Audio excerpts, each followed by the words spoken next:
Well,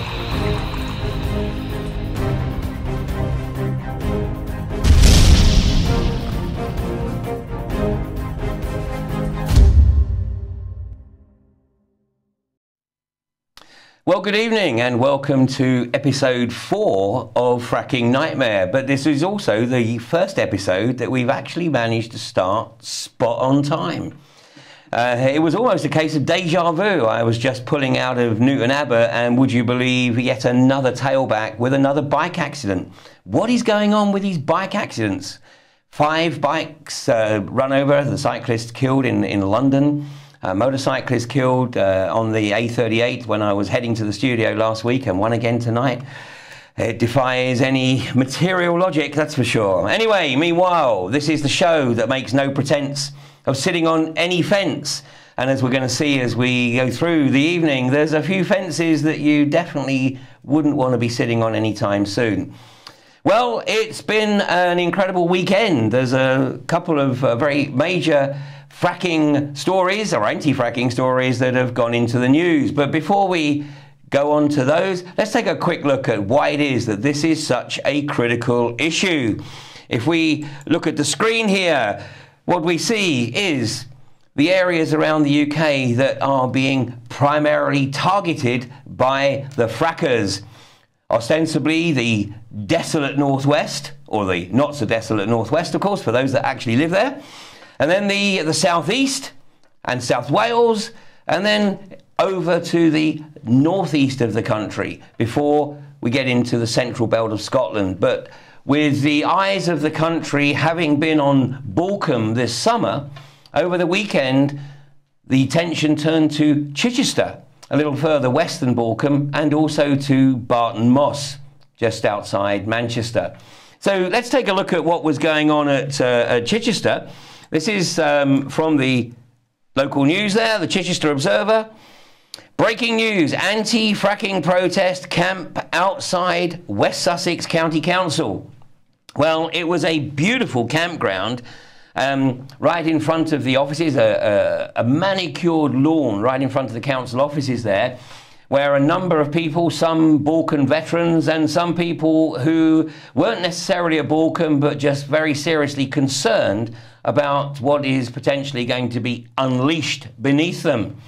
So West Sussex County Council tried to get an injunction on the Balcombe camp just 2 weeks before Quadrilla's planning permission expired on September the 28th. And you may remember in a previous show we talked about how Justice Lang ripped into the West Sussex County Council barrister, telling him that their case was seriously flawed and took no account of the fundamental human right to protest. Well, West Sussex County Council subsequently got an eviction order for the few people that remained on the verges of Balcombe to be vigilant, to observe what Quadrilla were doing at their vacated well site. Well, the council won this particular case. They were given the eviction order, and it remains to be seen how they actually put that into action.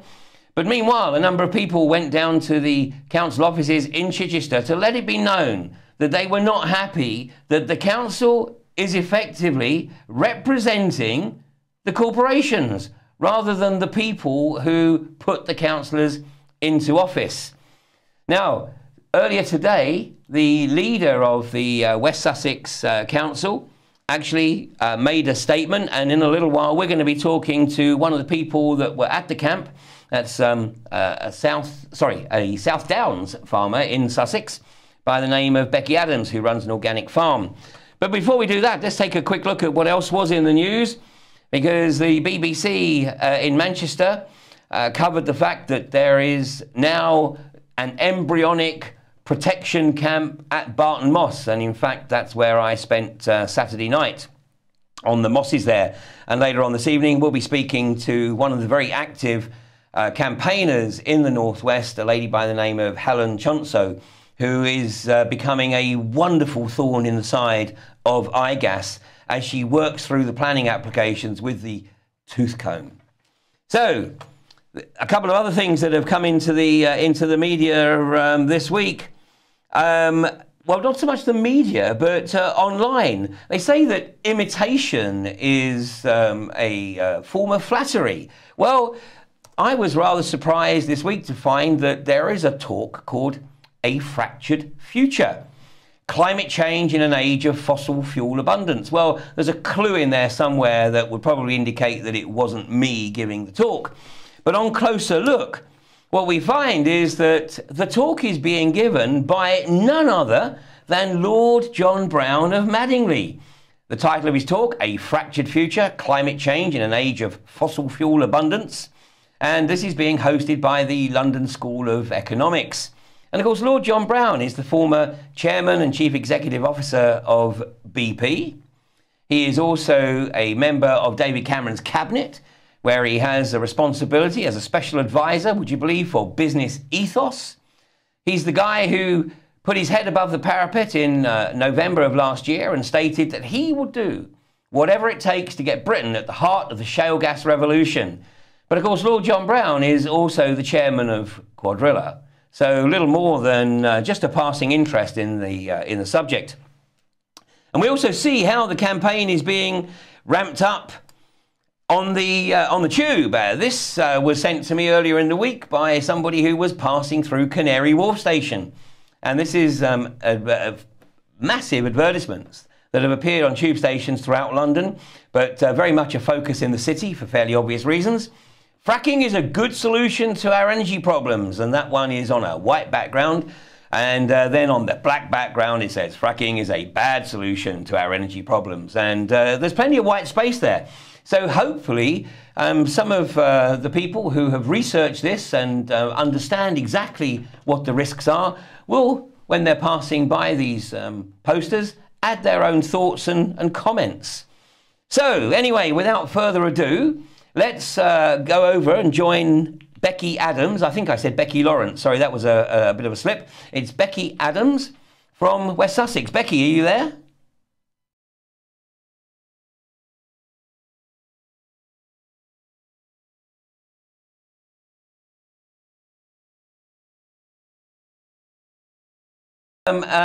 Camping out at the Chichester offices of West Sussex County Council over the weekend. I stayed there last night, yes. Okay, and what was your motivation for joining that camp? Having some of the protesters at Borkham, their integrity and commitment to helping preserve our planet was so apparent, and that's something that I care about. And then in discussion, it was recognised that something to be clear about, that the High Court decision last Monday was actually that an injunction was granted, and that injunction prevents all future camps. It's not just about the camp that was, it's about the future. And that's a real bone of contention. And obviously it was something West Sussex chose to do. And part of the discussion with Louise Goldsmith today was, although they may have been granted an injunction, would they necessarily be enforcing it? Because I think there's a feeling that that's really inappropriate. One of the reasons for that being that there were a number of breaches of the planning regulations during the summer, which, were it not for the protesters down on the site 24 hours a day, you wouldn't necessarily have noticed those breaches were happening, because the monitoring of it by either the Environment Agency or West Sussex County Council was lacking. Pretty much non-existent, actually. I think the Environment Agency did actually manage a couple of visits, but that was about it. So, and then Louise Goldsmith actually came out and met with you, I think, early this morning, and then agreed to an afternoon meeting. Is that correct? We ended up with a meeting just gone 10. We decided it wasn't necessary for her to come out, and we went and just sat down around a table and spoke for nearly 2 hours. And what became apparent in that meeting, it was obviously in a way guessable before, was the very difficult situation all county councils have been put in. Louise didn't mention it until I think it was me that said, you know, if I was in your position, I'd get on the phone, if I could, to David Cameron and say, come on, this is ridiculous. It's unworkable. I've got a community of people here who really don't want this to be happening. And obviously there's pressure from above, as you've just mentioned, from Browne and Cameron, to make it happen. So there's a sense that Louise Goldsmith's response was, I've already written to David Cameron and asked for a national debate on fracking. And I asked her if he replied, and it looks like she has the same trouble getting a reply from him than most of the people who've written to her have done getting a reply from her. So, yeah, spotlight's on David Cameron and Brown. Oh, well, unfortunately, I've got a nasty feeling that we already know what their response is likely to be, which, of course, means that once David Cameron and John Brown make it clear that they're not really interested in listening to what local authorities have to say, or parish councils have to say, or even the electorate, really, what does that leave? Looking for trouble, I think, is the answer to that. And there have been some indications that direct action is all that they're leaving people the option to do. And given the severity of the risk to our environment, to our supply of water, food, the welfare of people's children in future generations, etc., it's so serious. I heard today somebody, a woman who was very conservative in all senses of the word, looking at the tents on County Hall lawn and saying, oh, I could spend £100 and go out and buy some camping equipment. I think there's a recognition that direct action becomes necessary when the authorities don't listen. And why not? We're in that situation and there's not much time left to do anything else. I hope, because Louise Goldsmith said she was writing to David Cameron again this afternoon, and I hope that he already knows this has gone to, you know, it's gone from outside the oil company to outside a county council. Obviously you can't go to Downing Street's doorstep because they've already got gates that keep you some distance away. So I can feel an activist arising in me that's been dormant for a while. And I think that might happen with quite a few people, or it is happening with quite a few people. But we also appreciate the fact that putting in a sustainable energy policy with a 4-year apparently democratic cycle doesn't really work. So there are other problems to address, which Cameron himself would be having to deal with. But it's so obvious they are taking some routes which are in vested interests that...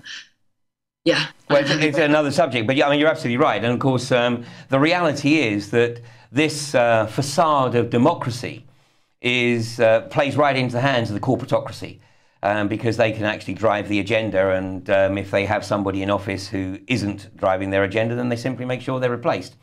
But that's a whole other issue. But you're absolutely right, of course, and this is what we're seeing, right across the country. Is that people who have never considered themselves to be activists, actually I would even say across the world, people that have never considered themselves to be activists are now stepping up to the plate and saying, actually, there's nothing else that we can do. We have to let it be known that we will not tolerate this being unleashed beneath us. I think that's right, yeah. Now, you're an organic farmer, and I believe that you actually get all your water from a borehole. We do at the farm, we do, yeah. So, with West Sussex, in fact, the whole of the south of England, basically, at the moment, with the exception of central Kent, but right away across from Solent, right across to western Kent, that whole area is pretty much licensed. And of course, if this industry does kick off, then we are potentially looking at thousands of wells being drilled right across that part of the country, which inevitably is going to result in the contamination of the aquifer. That's pretty much a given, wouldn't you say?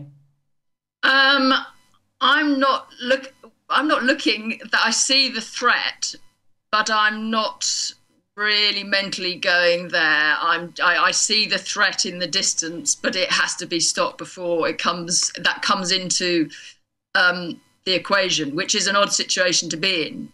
In a way, it's very clear what there are some dangers, and as much as people can produce scientific papers to say, oh, it might not happen or whatever, the risk, there's been no evidence that fracking is safe. The Advertising Standards Authority said to a driller, you cannot claim it's safe. So that should be the onus of proof. David Cameron, you have to prove it's safe before you foist this on the land. I think it's the greatest threat to British soil since the Norman invasion. I mean, it's a threat to British soil, and there's a, you know, if you think about it like that, that sort of British energy of resistance should arise, because it's a huge threat. Well, and the fact that it's a threat to British soil means it's a threat to all life here. And of course, the population density of this country is, for example, 20 times greater than that of Colorado and 100 times greater than that of southern Queensland. And the reality is that there is nowhere on the planet that this process has been unleashed beneath such a densely populated community as the UK. So you're absolutely right. And Becky, thank you so much for what you guys have done this weekend. It has certainly kept the pot on the boil, of course, in Sussex. And, you know, we know that this is going to be a long game. Lord Brown has made it very, very clear that he is going to do whatever it takes. Cameron and Osborne, of course, have stated that they are going to do whatever they can to remove all regulation. They literally want to get to a situation, just like in the US, where an oil company submits an application to start drilling, and 2 weeks later, their bits are in the ground. It's completely outrageous. So, Becky, what's the next plan of action here? I gather that the camp has agreed to leave the lawns of the council offices by tomorrow morning? That's correct, yes. It was negotiated on the basis that there would be another meeting with the similar representatives that were there at the meeting this morning. So that includes Louise Goldsmith. That's set for the 18th of December.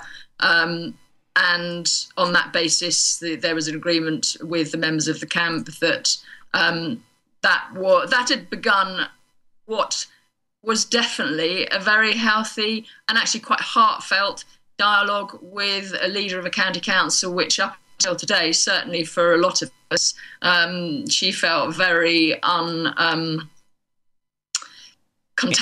Inaccessible, yeah. Okay, well, it's excellent. Becky, thank you so much for joining us today. And I gather that the actual minute from the council will be posted on the Fracking Nightmare website either later this evening or first thing this morning. And obviously we will keep you all posted on the development. So thanks very much, Becky. You have a good evening. Thank you. Thanks. Okay, now, just before we go to the break, we ended last week's show with an appeal for contributions to the Fracking Awareness Campaign. And I have to thank you, those of you who took the initiative and have contributed. It kept me on the road, gave me the opportunity to go up to Manchester and pitch my tent over the weekend, as you'll see in the second half of the show. But one observation I have to make, and please just accept this in the spirit in which it's intended. But we have received a number of donations from the UK, but we actually received more than twice the amount in donations from overseas, particularly from areas in the US and areas in Australia, primarily southern Queensland, that are already affected by this abomination. And the people of these areas are desperate to try and ensure that the UK doesn't go down the same path. So I am working for you. I am a full-time employee right now of the British people in trying to ensure that the water, the soil and the air of this country is preserved for future generations. And I'd really appreciate your help. You can donate via by www.frackingnightmare.com on the box on the left-hand side of the page. We're going to take a break and then we're going to be heading up to Manchester.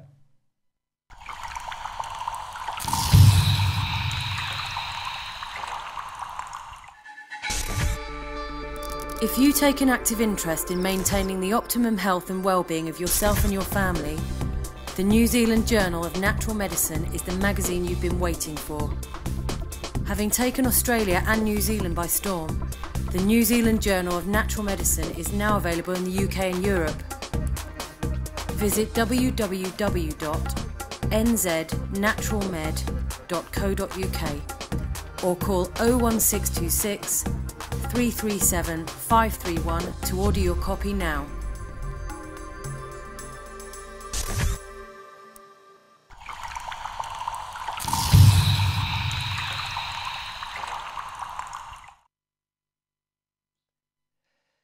So that is Sussex, a camp that relatively short-lived, but it achieved exactly what it set out to achieve. It got the attention of Louise Goldsmith, leader of the West Sussex County Council, and I sense that Louise is actually grateful that the people have given her a mandate to put more pressure on David Cameron to initiate a national debate. Well, of course, during the summer, when all the attention was on Borkham, Lord Howler, Howell, of course, who also happens to be the father-in-law of George Osborne, but with everything going on at Borkham, he said, well, maybe we should just go frack the desolate northeast. Well, when the people of the not-so-desolate northeast got a little bit upset by that, of course, he went back the next day and said, well, actually, I didn't mean the desolate northeast, I meant the desolate northwest, which, of course, really upset the people who live in the not-so-desolate northwest. Well, now the desolate northwest is coming back into focus in the suburbs of Manchester, in a place called Barton Moss. And if we look at the screen, that's where I woke up on Sunday morning. And it was pitch black when I arrived the night before, so just with the use of headlights, we pitched the tent. But that whole area that you can see behind the tent, the previous weekend, that was like 4 or 5 foot high undergrowth. And that had been cleared the previous day by the local people coming along to prepare the ground for the campsite, thereby showing their enormous support for what is about to unfold. Now, I'm going to be joined in a few minutes by Helen Chuntso, who is one of the leading campaigners up in the Manchester area. But before I bring Helen online, I just wanted to show you this short video that I shot at the weekend, because we had a very interesting discussion with Sgt Ben Cowcill, who is the Senior Community Liaison Officer with the Greater Manchester Police. And I just want you to listen to what he says. Yes, I'm here with Sgt Ben Cowcill, who is one of the senior officers within the police liaison community here at Barton Moss. So, Ben, what is the role of the police liaison officer here? This was act as a link between yourselves and the police themselves, just speaking to you, seeing what, you know, what's going on down here, seeing what your intentions are, and things like that, really, just to be that kind of link for you if you've got any concerns or you need assistance with anything, but also just pass the messages back to you. So if there's any concerns from our side on the police, to you know, speak to you, really. And you've had some contact, I believe, with the Sussex police. Yeah. We went down and saw obviously the operation down there, and the, you know, what was happening down there with the deliveries, and obviously the camp that you had down there and everything like that. So we spoke to the police liaisons down there as to how it was going. I think it was Steph in particular, who was one of the PLT leads, and she'd built up a really good rapport.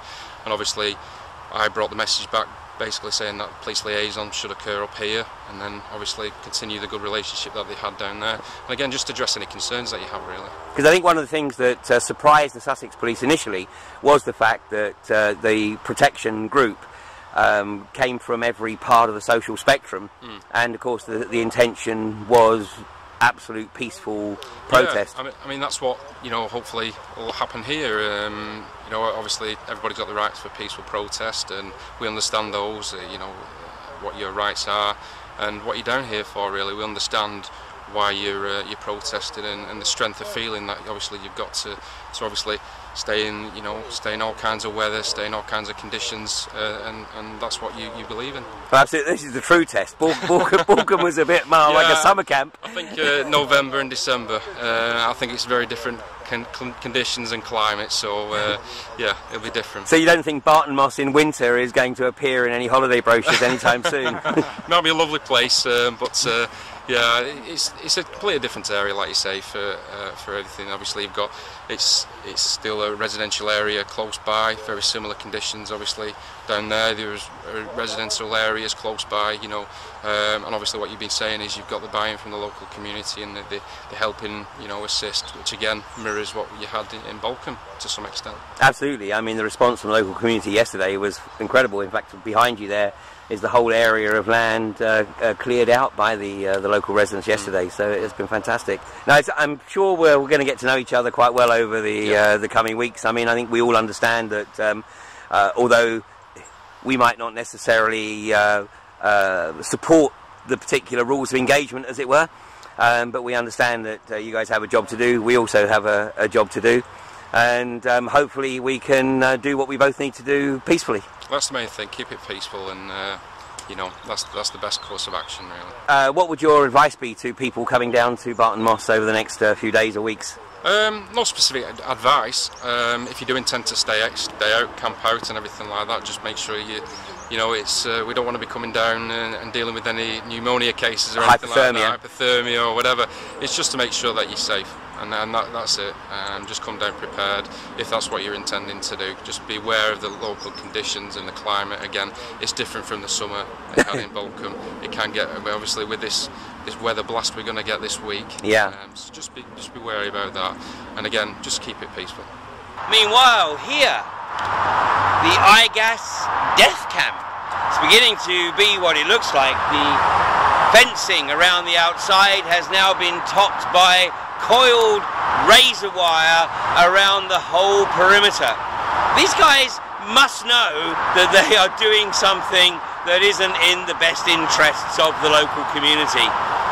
The reality is that the police are obviously going to be here facilitating the corporate agenda.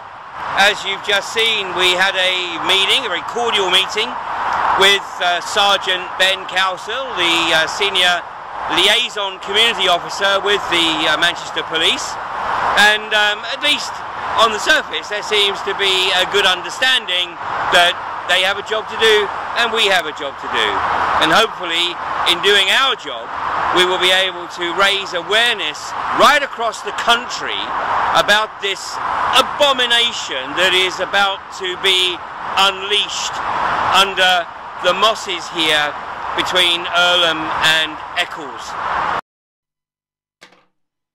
Now that fence is really something else, isn't it? We've got a close-up picture of it here. And this has progressed over the last few weeks from just the row of scaffold poles to the panels now attached to the scaffold poles, and then this coiled razor wire which literally goes around the entire perimeter. Here we have another shot from across the field of the farmer who lives at Tunnel Farm, who was actually quite hostile towards me. I think that he probably has quite a significant vested interest in iGas's presence there. But before we go back and talk about the site, let's just revisit that conversation with Sgt Ben Cowcill, because this was a completely unsolicited meeting. There was these three guys who just wandered up on Sunday morning and you know, basically said, look, you know, we're the local community liaison officers, and we just thought we'd come down and check out how things are going. And we had an excellent discussion for about an hour or so. And, you know, for those of us who were at Bolcombe for a significant amount of time, you know, we have a lot of respect for the community liaison officers. They have a very, very difficult job. And, you know, the trust was built over the 66 days. And as I have expressed before in the programme, there is absolutely no doubt whatsoever that the relationship between the protection community and the West Sussex Police, with one or two unfortunate incidents, but generally it was a relationship of mutual understanding and mutual respect. It was when the visiting police forces, such as Thames Valley and Met and Kent, came in, then the attitude was somewhat different. It was almost like they'd been briefed that they were coming up against Al-Qaeda. And the good news is that Ben Cowcill told us that he'd been down to Bolcombe and that he'd shadowed his counterpart there because he recognised that this was potentially going to eventually manifest at Barton Moss.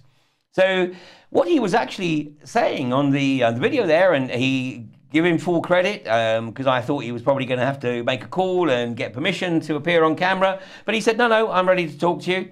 And although I cut it a little bit short, I maintained the integrity of what he was saying.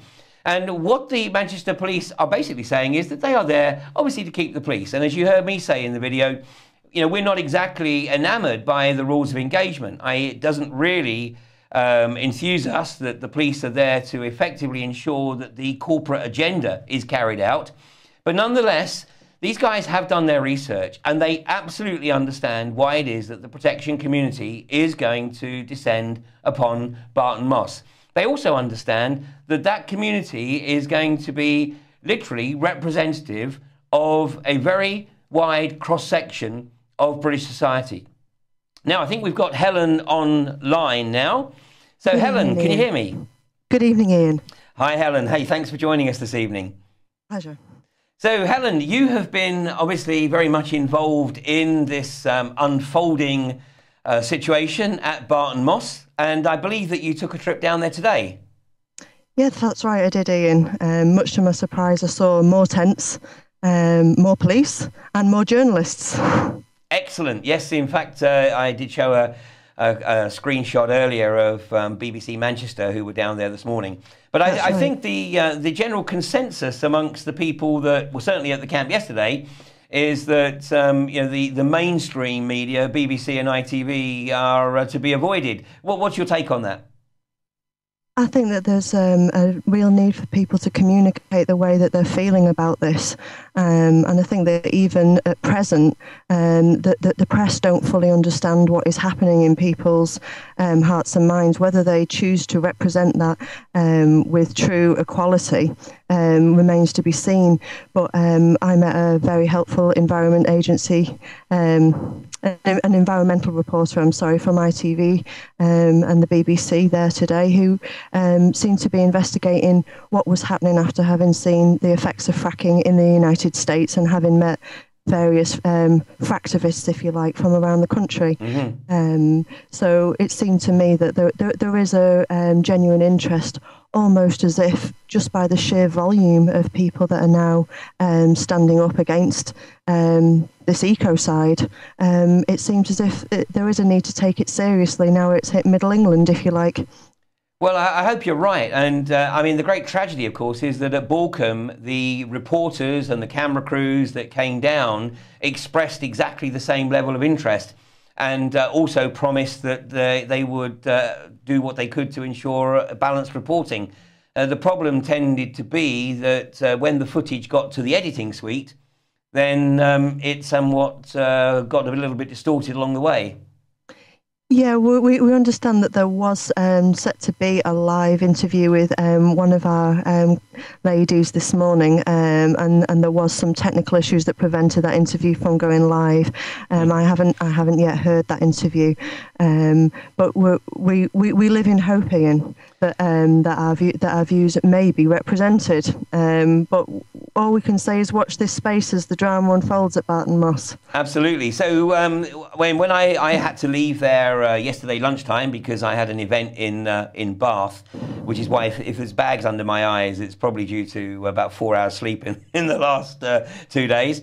But it was a great community, evolving community there, and the willingness to get the camp established. People putting up marquees, gazebos that had been donated. How many tents are actually there now, Helen? At the last count, it looked like about 7 or 8, with some new kitchen equipment being donated. And I think a barbecue has turned up. I don't know if that's the presence of the Australians having made a donation, but there is now a barbecue, and cooking facilities are improving on the site. Excellent, excellent. And are there any actually women on site yet? Because that were the female touch was somewhat lacking on Sunday, I felt. There was a number of concerns about the lack of ladies. I think what has happened is that the hardier men have begun the colonisation of Barton Moss, and the ladies have come in to feed them. There are reports that there are more ladies due to turn up in the coming week, and of course we welcome that. We will necessitate a few more fluffy cushions up there, and I'm told that is underway for the ladies. We will bring them. Excellent, excellent. I have to say, I was absolutely gobsmacked when I saw what had been done in the light of day. I mean, when I arrived at about 10 o'clock on Saturday evening, obviously it was pitch black. And when I peered out the tent in the morning mist on Sunday, to see that, I mean, it has to be 60 metres or so, at least, maybe even 100 metres, that had been cleared by the local community that had come in and literally prepared the ground for the tents to arrive. And then when I went into the food tent, I mean, the donations were incredible. In fact, unfortunately, we don't have the time to screen it this evening, but I interviewed Sean, who's one of the Balcombe veterans. He was actually at Balcombe for the entire 66 days, and he's now at Barton Moss, and I'm sure he'll be there for pretty much all of the time. But he took me into the food tent, and I mean, it's like Aladdin's cave. That's right. I think there's something that is very strong in people's hearts and around Earlham. What we're actually seeing is a movement of people that are coming together, a movement of people who feel very strongly about Barton Moss. It is one of the only green spaces. It is one of the most beautiful spaces in the whole area. People feel very strongly about the fact that is essentially our nature reserve. People feel very strongly about the fact that they're not being listened to about this. Now it is coming out. Many people did not undergo the kind of consultation that IGAS is suggesting has happened with the community. Many people are gobsmacked to find that it is going on. When we have spoken to those people, and there has been a team of dedicated people knocking on people's doors and informing them about this from Frack Free Greater Manchester, we have found, a lot of surprise, a lot of shock, a lot of disgust at what IGAS are doing, wondering where the consultation with them has been. We've found a lot of anger towards the councillors for their opinion, and we've actually found a lot of love for the community and the nature coming out in the process. It's been quite a powerful time. The community is coming out together, is standing together. There's been some awesome cooking going on by some people, and it's almost as if it's a pleasure to welcome these people who have come to protect this part of our land. Yeah, my only regret was that I didn't have a means to heat the chilli that was on the table, because it looked absolutely amazing. But unfortunately, on Sunday morning, I couldn't stomach cold chili. well, I'm sure there will be a porridge pan by the weekend, Ian. You're very welcome to come back and try our porridge. Oh, I will. Listen, I've established my Des Res there on the. In fact, it doesn't have my name on it, but yes, I've established my space there. And so I should be coming back up to Barton Moss as often as possible. Now, I'm not sure if you had the opportunity, because I know we were trying to get the connection sorted with you, but I don't know if you had the opportunity to see the short interview I played with Sgt Ben Cowcill from the... Unfortunately not, no. But it was a very interesting discussion, and I think that one of the things that came through is that the Greater Manchester Police have certainly taken on board some of the lessons, hopefully many of the lessons from Balcombe. There does seem to be an understanding of why it is that people are migrating towards Barton Moss. They recognise that this is like nothing they've ever seen before. In fact, I mean, the closest that I can actually come up with, even in my lifetime, to this is quite possibly the Greenham Common protests, and that has to be, what, 30-something years ago, 35 years ago? Because that was, once again, something that brought in people from all parts of the community, and this is doing exactly the same. I think we need to be mindful of the fact that whenever we threaten our home planet and we threaten the resources that are there, not only for us in the present, but for our children and our grandchildren in the future, this will touch upon all people, of all ages and of all classes. So in that sense, it's an unfortunate argument to pick with the people that the government are taking this unfortunate stance at the moment in just bombarding us with their pompous intent to go ahead regardless of what we are saying. Fortunately, yep. West Sussex County Council and the Sussex Police have had the opportunity to learn that people feel very, very strongly about this and will take action. And you know, it's actually no surprise to me, disappointing perhaps, but no surprise that you know, a significant chunk of the driving force, if you like, in this anti-frack community are female. And that's because I think these are the people that have actually looked at this, they've looked at the evidence, and they have understood what this potentially means for future generations. Now, there are many males in the community, don't get me wrong, but it is great to see so many women at the heart of the community.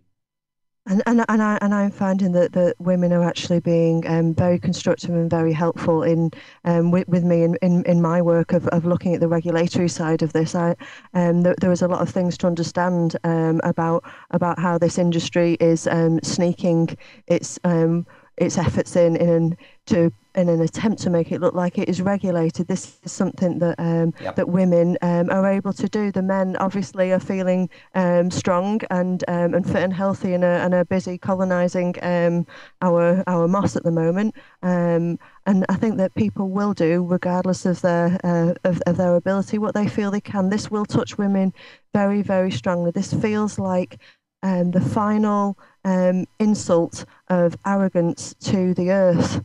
That we will continue to squeeze the very last drop of resources out of it. We are doing battle with a finite resource, as if it's infinite. We are seeking to expand our economic growth. We're seeking to perpetuate this wild addiction to fossil fuels, in spite of the evidence that it's actually to the benefit of the planet or the people.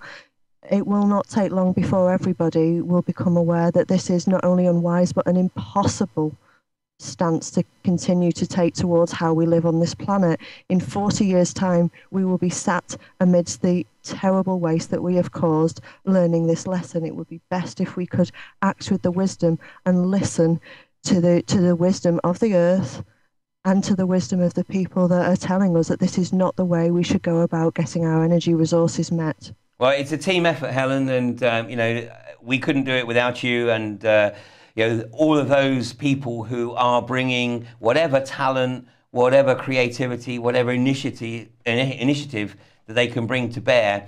And the beauty of this movement is that, you know, we're learning, but we're learning fast, very fast. And so the opposition, and we know that IGAS are getting concerned. We only have to look at the magnitude of the defences, which are completely outrageous, because, of course, you know, the reality is that the protection community has absolutely no intention of doing anything violent. Everything that the protection community does will be creative. And well, as you see with that picture there, Ian, myself and another lady took a walk down to examine the state of the fencing today, and we tried to call one of the slightly nervous security guards over to discuss with us and the meaning of what appeared to be a further electronic device attached to those fences. We haven't seen any legalities around applying razor wire to fences, and we just wanted to discuss this with him. And his response was to stay behind closed doors and take photographs of us. This is not an operation that is respectful of the people. I think we also perhaps need to talk to Uniquin. And in fact, I will see if I can get somebody from Uniquin to maybe come on next week's show and explain why it is that their attitude is so different to that of the Gurkhas who were employed by G4S to provide the security at Balcombe. Because whilst the Greater Manchester Police, full credit to them, made the effort to send their community liaison officers down to Balcombe to observe, it seems that Uniquin elected not to do that. And you know, they're certainly taking a very almost intimidating stance. Yes, it seems that there's been no attempt by the security guards there to attend charm school and interact with the people. Exactly. Helen, we have to break now, but where can people go to get more information about what's happening on Barton Moss? For those people that use the Facebook, we have Say No to Fracking on Barton Moss, and we also have Frack Free, Salford and Manchester on Facebook.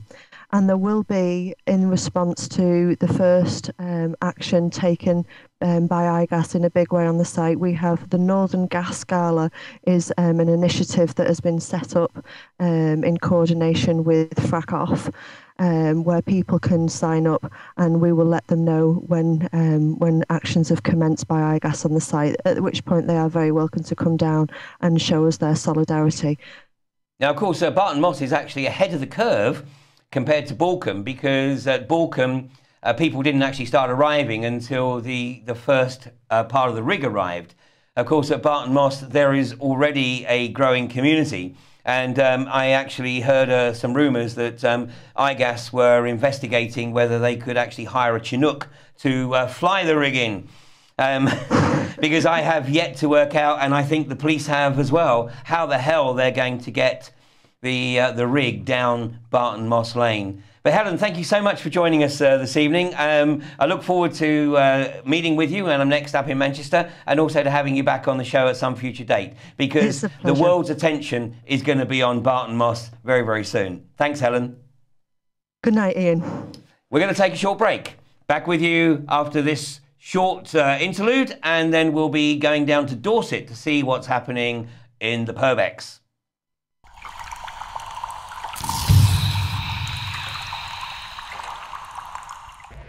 60% of the English countryside is under threat from fracking, a process which has transformed the landscape in many parts of the United States and Australia, and contaminated the drinking water and air with highly toxic chemicals and gases.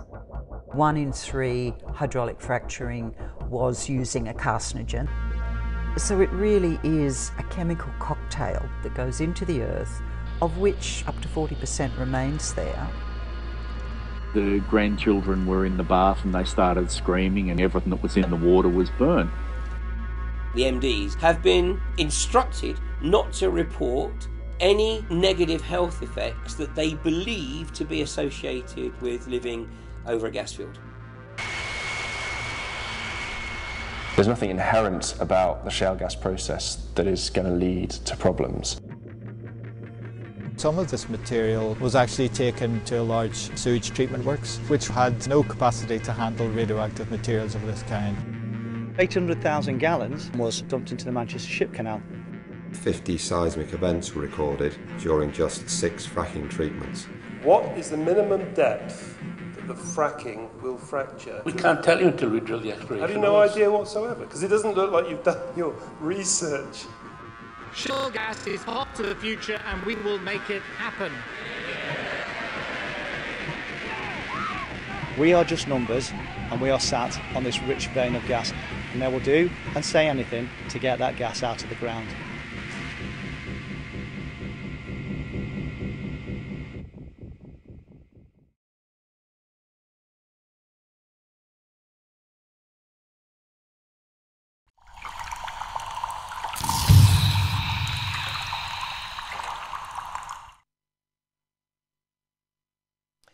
Welcome back to part 3. Now, in the break there, you saw the trailer for the video, the documentary. It's produced by Marco Jackson, called The Truth Behind the Dash for Gas.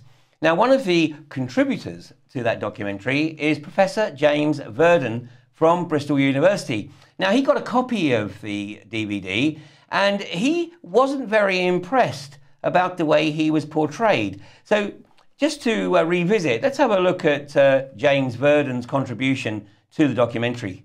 James Verdon, who specialises in microseismic monitoring of hydraulic fracturing, is frustrated by what he sees as extremist views on fracking. It's more like a slagging match between these groups that just slag each other off. And in the middle somewhere you have the geologists, you have the scientists, you have the British Geological Survey, you have the Royal Society, that are actually producing the science that says shale gas can be extracted, the appropriate regulations need to be in place. The Royal Society, a proponent of GM food, has Lord John Brown as a fellow. And the British Geological Survey is part funded by petrochemical companies such as BG Group, ConocoPhillips and ExxonMobil. I think academics in that respect are quite important because they are much more trusted by the public than, you know, the guy from the oil company isn't going to be trusted. The guy from the university who's funded by the government is going to be more trusted. There's no bottom line to protect. There's just facts that you want to put out there. But the geologists supplying the facts often have close ties to the oil and gas industry.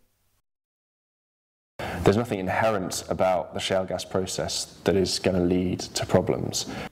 When it does happen, it seems to be a really significant impact on the local people, so we want to be pretty sure that we're going to avoid this problem. Well, the impacts can sometimes be exaggerated. In many cases, there may be hydrocarbons, so gas deposits in the ground at shallow depths anyway, which has absolutely nothing to do with shale gas extraction. The most famous one in the film Gasland, isotopic testing on the gas from that tap shows it's from a shallow origin. It's not from a deep source. In fact, Schlumberger's report shows shallow gas can migrate into aquifers through faulty cement casing. And in the same film, the gas that contaminated tap water 1 mile away was confirmed by the Colorado Oil and Gas Conservation Commission as from a deep source, therefore caused by drilling. The COGCC documents several cases of water contamination by gas from deep levels, known as thermogenic gas. And a peer-reviewed study in Pennsylvania found 82% of wells within 1 kilometre of a gas well contained methane. So if you've got a large number of wells and a low probability of failure, you can still get to a point where you're likely to have a positive number of failures. I certainly see your point. It's not that there's a set probability that a certain number of wells would always fail. The Schlumberger Oilfield Review 2003 clearly shows that cement well casing fails immediately in 6% of wells and 50% fail over 30 years. All wells leak eventually, even without fracking. There's an awful lot of wells, both onshore and offshore the UK at the moment, and we don't see, any problems really. Now, Professor Verdon has actually come out with all guns blazing. And on his blog, he rips into what he considers to be factual inaccuracies within the documentary. Now, to be fair, there is one point that he's raised about a representation of the number of wells, number of water wells that contain methane, which was open to some interpretation, and we're going to clarify that. The director's going to clarify that before the next release of the video. But Professor Verdon makes an interesting statement there. He says people are more prepared to believe government-funded scientists than people from industry. Well, as far as I'm concerned, it's pretty much all one and the same. And what we're finding, Professor Verdon, is that actually people are more prepared to do their own research rather than take at face value what any government-funded scientist has to say. Now, Professor Verdon rather arrogantly refers to himself on Twitter as the frack doctor. But call it a hunch, but it's my bet that Professor Verdon has never actually been near a frack job in his academic life. Anyway, go visit his blog. You might feel it appropriate to leave a comment or two. Anyway, no more time on James Verdon. Let's move to Dorset. And I have Fran on the line. Fran, can you hear me? Fine, Ian. How are you? I'm good. Hey, you're looking good there. By the way, I found a photograph of you today walking in front of a bunch of men wearing yellow jackets. What could that be from? I spent the entire summer at Balcombe and found myself walking in front of many men in bright yellow jackets. But you managed to avoid getting arrested, I believe. Yeah, it was quite an achievement, I think. Every time I thought I was about to be arrested, I'd duck into the info tent and do some filing and some paperwork. Yeah, absolutely. And I think that this is actually something that we discussed with the Community Liaison Officer in Manchester. And we made it very clear that the vast majority, and I will acknowledge that there are the odd exceptions, but the vast majority of people who went to Borkum and who will probably now go to Manchester have absolutely no intention of getting arrested at all. They're not there to martyr themselves. They are there for peaceful protest. That's absolutely right. I mean, when you're in those circumstances, you feel so intimidated by the number of people that are there surrounding you. I frequently said to the police, we've got 7 policemen for every vegetarian here. Yeah, and that's the truth. Now, excuse me. Now, we met, of course, what was it, 10 days ago? I've lost track of time, when I gave a Fractured Future presentation in Wimborne, just up the road from you. But you are actually living on the Purbeck. I think you're in Swanage, is that correct? No, I live in Porthmullen, which is very near to Wimborne, and about 20 miles by road to Swanage. But when you get down to the beach, which is nearest me, Sandbanks, is directly across the bay from us, and we've been there chalking on the seafront. And it's a beautiful, beautiful part of the country, of course, and relatively unspoilt. Now, I say relatively because, of course, the oil industry has had a presence in the area for almost 2 decades now, and that's Witch Farm. And I think we have a picture here of the wells on Fursey Island. And I understand that in Dorset right now, the local authorities and the unconventional gas industry is trying to compare itself to the operations at Witch Farm. Is that correct? Yes, they've been informing the local people that fracking has been going on for many, many years at Witch Farm, and no one has ever noticed anything. And when we try to explain to them that it is not high volume, high pressure hydraulic fracturing that is being done there, it's a conventional oil well. And so the difference is colossal. And no one will believe us, because the companies and the experts are saying that it's been going on for years and it's perfectly okay, and nobody's been upset up until now, and so carry on with it. The worst thing, though, there, in my opinion, is there is a big lobby of people at the moment trying to prevent an offshore wind farm. And so everyone's attention has been diverted and focused on that, and they're not realising that the fracking is being slipped in while their attention is elsewhere.